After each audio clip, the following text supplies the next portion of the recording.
आप जानते हैं ये दुख की बात है, बड़ी रियलिटी है। कई बूढ़े माँ बाप मरते के समय तक वसीयत नाम नहीं करते। क्यों? क्योंकि डर है अगर नाम कर दी तो ये हमें क्या करेंगे, अबैंडन कर देंगे। Many old parents don't give the property in the name of the children till they die because they have this fear that our kid will throw us out.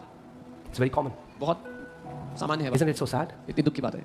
Isn't it so sad? इतनी दुख की बात है। उनको पता है जब तक वसीयत मेरे नाम पे है मुझे पूछा जा रहा है खाना 2 रोटी। They know till the time I have all the property in my name, I'll be given some food. जिस दिन वसीयत नाम कर दी कहीं बचला उठा के वृद्धाश्रम डाल The देंगे। day I give all the property in their name, they will put me in an old age home.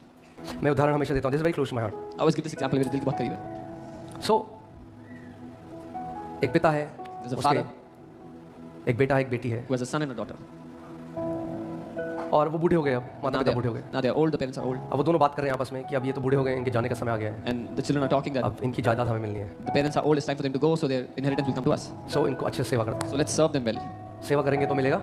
We will serve them so we can get all the See, you are property. so smart, you already know. आप लोग इतने smart, आपको पहले से ही पता सब.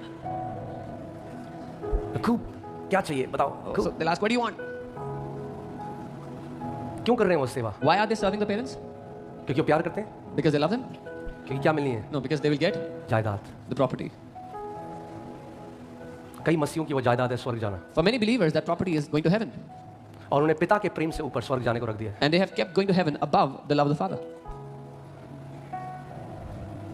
सो खूब अपने माँ बाप की सेवा कर रहे हैं, उनका पांव दबा रहे So they हैं, are मगर serving their परमेश्वर parents. ये नहीं देखता कि आप क्या करते हो। परमेश्वर आपके दिल के अंदर छुपा हुआ उद्देश्य देखता है। But God does not see on the outside what are you doing. He's looking at the reason why you're doing it inside your heart. और यही कई लोग नहीं समझे, वो कह रहे हैं हम भी तो कर रहे हैं, हमारे साथ क्यों नहीं होता? क्योंकि पिता उद्देश्य देखता है। And that's what many people don't understand. They're saying, we are also doing it. Why doesn't it happen to us? Because the Father is looking at the motives of your heart. क्योंकि पिता के लिए उद्देश्य बहुत मायने रखता है। For the Father, those hidden motives are way more important. इंसान को तो बाहर से सब सेम दिखेगा, Man will see everything on the outside. It'll all look the same.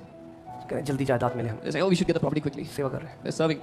और वहीं पे दूसरे एक बेटा और बेटी हैं, And on the other hand, there's a son और and a माता daughter. पिता ने उनको बुलाया, And the parents called them. अपनी सारी वसीयत उनको दी थी, Gave all the property in their name. मगर उनका सेवा करने का एटीट्यूड नहीं बदला। But their serving attitude क्योंकि अपने didn't माता change. पिता को कह रहे हैं हमारे लिए असली धन आप हो, ये नहीं जो आप देते हो। Because they're saying, you are our true treasure, not the property that you have. परमेश्वर is God is a real reward. वो पिता हमारा असली प्रतिफल है, जो वो देता है वो नहीं। हम उसकी सेवा इसलिए नहीं करते क्योंकि वो जो हमें देता है, अरे वही तो हमारा सबसे बड़ा धन है। We don't serve the वही Father. हमारा सबसे बड़ा धन है। We don't serve the Father because of what He gives to us. He is our true treasure. He is all that we have. परमेश्वर का वचन कहता है उसने अब हमें मसीह में सारी जायदाद आपके नाम कर दी है भैया। Bible says in Christ He has given you all things, the entire सारी inheritance. जायदाद आपके नाम कर दी है उसने। All the property He has put in your name already.